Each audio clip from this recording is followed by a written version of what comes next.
the money, to take it from the abstract idea phase, even if you've got it on paper and even if you've actually got prototypes made like I have. It's still a big deal, a big expensive deal to have it widely distributed, and it's all about money. So, contrary to what's being taught out there in the colleges and universities about economic principles, it's lie. The opposite is actually true, that it'd be much better and much more conducive to innovation if money wasn't an obstacle. So often, all these patents sitting out there in the patent libraries are stagnant, stale, they're dead. Even though these could be some of the greatest ideas, and people go, how come we didn't have that decades ago? How long has it been sitting on the shelf? Well, because the guy didn't have the money to get it out there. Tesla, this was one of his obstacles. And this is where he did business with Westinghouse, and Westinghouse stabbed him in the back. So, this stuff is not new information, but it's just that we forget it so easily because day by day, we go off to work, and we're taught that this is the nuts and bolts of the economy, and look, if you want good pay, you've got to learn this or you've got to learn that, and you're in the wrong trade if you ever want to get ahead, and you got to have a great business idea, and you got to start your own business, and you got to hire employees. Look, I'm not saying that, there's not plenty of good entrepreneurs that have, pulled themselves up by their bootstraps and gotten ahead. I admire those people the most that didn't just inherit their wealth. Donald Trump, he was given starter money in the tune of $1 million or so from his dad to start his real estate empire. But this is all good. I know I worked for a woman for a while in Las Vegas as a landscaper, and she brought me into one of these mansions she was building up in the Ramparts district. This is where the CEOs of the casinos and the doctors and lawyers and, all the fancy pants people. This is where they want their mansions. And these spreads were, 2-3 acre spreads with, mansions. Hey, she brought me inside one of these places, this giant spiraling staircase up, and gigantic marble fireplaces. And apparently what this woman did was she herself didn't know a damn thing about building a house. She didn't have any money herself. But what this woman knew how to do, she was actually a Guatemalan woman, and she spoke the language very well. I don't know if she was legal or not, but in real estate, generally speaking, the laws are very lax, and illegal immigrants can buy up real estate freely in America. In California, I know that for sure. As a former California real estate agent, I know that to be true. My license is expired, but I could get back into it if I want. But if I was going to get into this business of being a broker, I'd want to change the face of the business, and I'd want to make it adversarial in the sense that just like in a courtroom, you've got a prosecuting attorney and you've got a defense attorney, and everybody says, well, duh, yeah, because, their interests are divided. The state wants to prosecute, they believe he's guilty, and the defense says, no, I believe, that this person should get off. And so it all makes sense why you have an adversarial relationship in the courtroom. But I suggest that should be the same relationship in real estate. That an agent should say, look, I only represent buyers, or an agent say, I only represent sellers. That's it. And then, you'd have a lot more accountability. You wouldn't have so much puffing where the real estate agent, it's always a buyer's market, it's always a seller's market, because that's their attitude right now. And often one agent will represent a buyer and a seller of the same sale. That's all on the up and up here, considered on the up and up here in California. But anyhow, back to this woman, she was an entrepreneur basically. And anybody can do that. Let's say, you want to start a garage, and you say, well, I don't know a darn thing about repairing cars, but, I'm interested in being an entrepreneur. Well, all you really have to know then is how to get the financing to start the garage, how to find the professional tradesmen that know how to work on the cars, and then you do the right. You go out and you rent the building, the structure you need, and you get somebody in that's knowledgeable, all the equipment you need, and so you're just taking the financing straight out of the bank, and you are spending it. You're saying, well, I know this is a good business because these guys are getting $100 an hour, and I can take half of that. So you don't know a damn thing, but you could build an empire conceivably out of just putting two and two together. And that's what this woman did. So I think that's admirable. I had no problem with what she was doing, and she was making an absolute fortune because these houses that she was having built were very coveted by the rich, very desirable, beautiful places. We're talking about ponds in the backyards, pool ponds where you can swim in them with waterfalls, the whole bit. I mean, no luxury item was exempt from these places. But I think it's wonderful. And anybody can do that, and that's fine and dandy. But it's not as easy for the regular person out there who just wants to live a simple life, who's willing to serve and serve plenty, to go out there and to get ahead, just to get a slice of the pie, to live the American dream. And what is the American dream? The American dream largely has to do with home ownership. Because if you don't at least own your own home, there's no way you could ever be prosperous. I myself am not a homeowner. I myself could not be considered prosperous. And, at this point in my life, it doesn't bother me. I really just don't care anymore.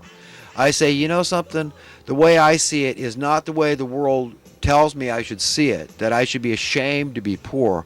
I see it the way God tells me to see it. And that's the opposite of being ashamed to be poor. The ones that need to be ashamed are the rich that are hoarding and greedy, the ones whose hearts are filled with avarice out there. They have the worst things to look forward to because they have the most to lose. And they're going to lose. They have to, okay? Because if everybody was allowed to have, their prosperity would be insignificant. It'd be nullified, not because it had been taken from them by somebody else and their wealth had been redistributed, but by the mere fact that nobody cared anymore.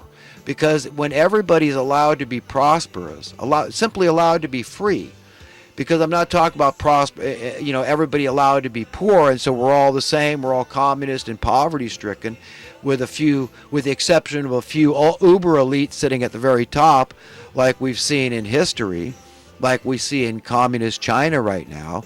Big Brother dictating everybody's life, abortions on demand.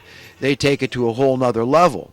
They demand women to have abortions if they, I think they're lightening up on that law now because they see the social problem that's created. But things like population, we need to leave in the hands of God. I mean, if the earth is overpopulated, let God thin the herd through a plague or something of that nature, okay? Something that's across the board. But, let's not let these vaccine pushers do it with, we're going to inject the poor people under the guise of we're trying to help them and this is a good thing and we're going to, we're going to save their lives and their children's lives, when really it's a lie. When we know these people are depopulationists, these are the social Darwinians, these are the ones that want to that get rid of the vast majority of human beings. They see us as a blight, a scourge upon the earth, a cancer. And that these are the noblemen, these are the smart, enlightened ones, that they want to save the earth. They're better than you and I.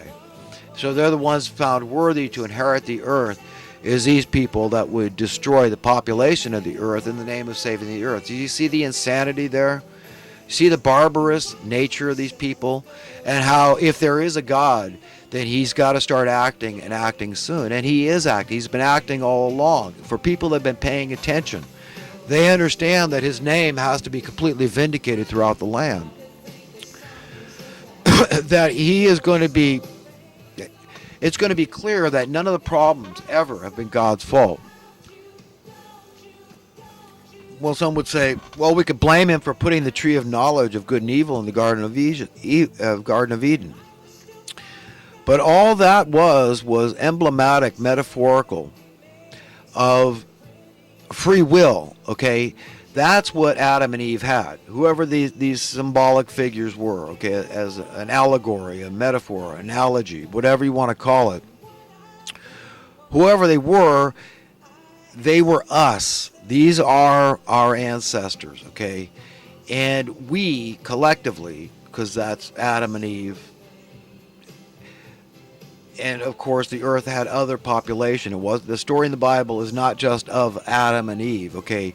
Because when Cain was exiled, he went into the land of Nod, where of course there was population. So we know the Adam and Eve story is not the only story of populating the earth in the Bible. But this is our lot. This is what we are. We're all born with this seed of sin.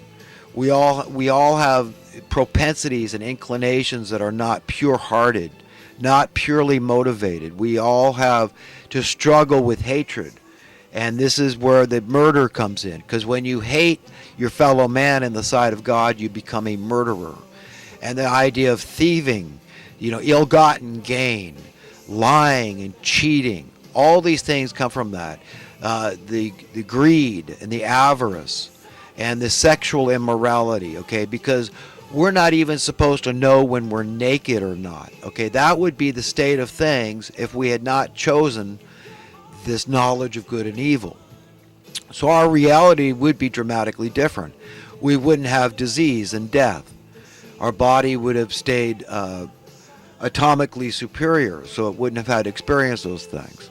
No thorns on roses, no stinging insects. All these things were allowed because of the fall of man, the original sin, this curse that befell the earth, the power that was given to the evil entity out there that is willing to do these things. And to this day, that evil entity is still largely in control of the affairs of men, but it's running out of steam by exposure. It's just like the wicked witch of the West, okay, in the Wizard of Oz, when the liquid spilled on her. That's what it's like. Being exposed to the liquid is what it's like for these evil, illegitimate overlords, these money monsters and their multitude of minions out there. Being exposed to the light of truth has that same effect on them. It's like being exposed to holy water to somebody that wants to be unholy because of the power that they have, because of their position and place. They love their lives in this world so much. These are money lovers too, because they know that's part and parcel of the power and the control, their stature, their status, and their safety and their security, their prosperity, their freedom is all tied up in the establishment and maintaining the status quo, not rocking the boat too much. And so they just want to walk that fine line. They want to keep their critical mass deceived so that they can continue on their way, in their merry way, and just mock God and say, look, it's never going to happen. Things are never going to change. God is impotent, powerless, paper tiger. If he was going to do something, he would have done it by now. But it is not only my strong contention, but it's the strong contention of a multitude of righteous, decent, upright people out there that seek the truth, the whole truth, and nothing but the truth. And these people are on both sides of the aisle, folks. That's why, I'm a very conservative guy in a lot of ways. I really am. And I'm a very liberal guy in a lot of ways. I want the best of both worlds. I want to teach people that it's a lie, that you cannot have your cake and eat it too. I'm telling you to unify.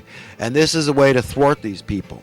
I'm saying that we can, all of us, if you're honest, you're honest. And that you can be a Republican, you can be a Democrat, you can be a conservative, you can be a liberal, you can be a communist, you could be a socialist, you could be a capitalist. But there's one common denominator, and you have to be on everybody's side.